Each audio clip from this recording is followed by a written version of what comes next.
cay kèm nhạc nguyên tới một lên như nắng như ngày tỏa sáng đèn em có mai một giờ sao anh chẳng còn em thì kẹt ai anh lại cắt ngao du phiêu bạc trên con ngựa vắt không chút hào nhoáng nhưng quát lên mình nước da màu mực ở sau thử sách không biết không hát mình không thích không lý không rap người không thích mất hết bản chất bản mạng được mua bằng tiền thôi nhốt bản thân mình vào trong sâu xích.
Nghe nhạc của mình.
mỏi tay quá.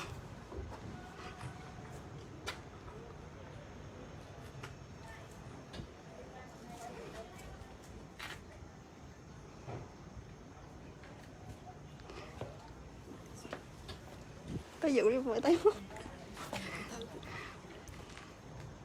Tay giữ đi mỏi quá. Kìa kìa. Thấy đâu.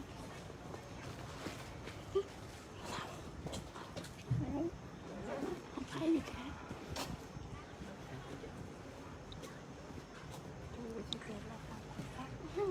Động. Động. Family độn. Family. Nhà còn độn.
Mỏi chân nữa, mỏi tay.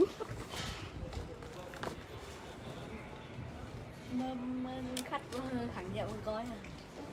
Con coi lên Duyên Duyên lúc đó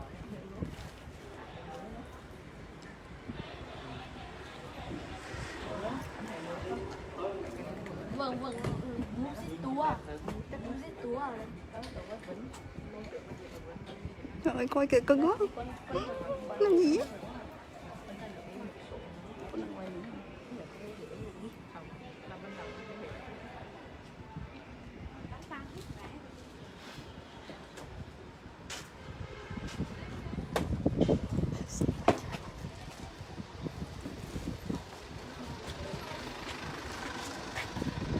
Trời ơi, tôi đi lên kìa, sân khấu.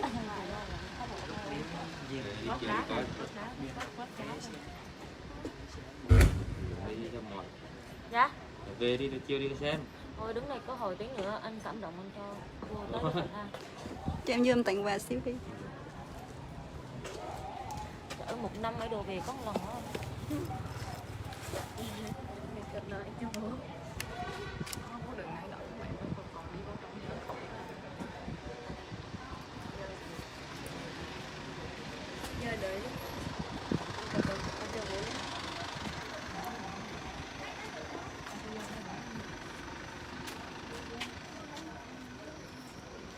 Chụp hình hả? Trời ơi, chụp hình mình lợi dụng quá. Không được. để cho một chục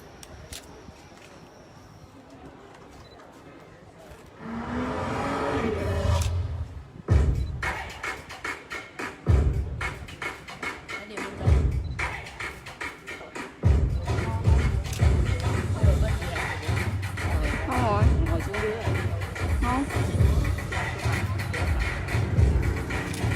Đăng ký tặng rồi.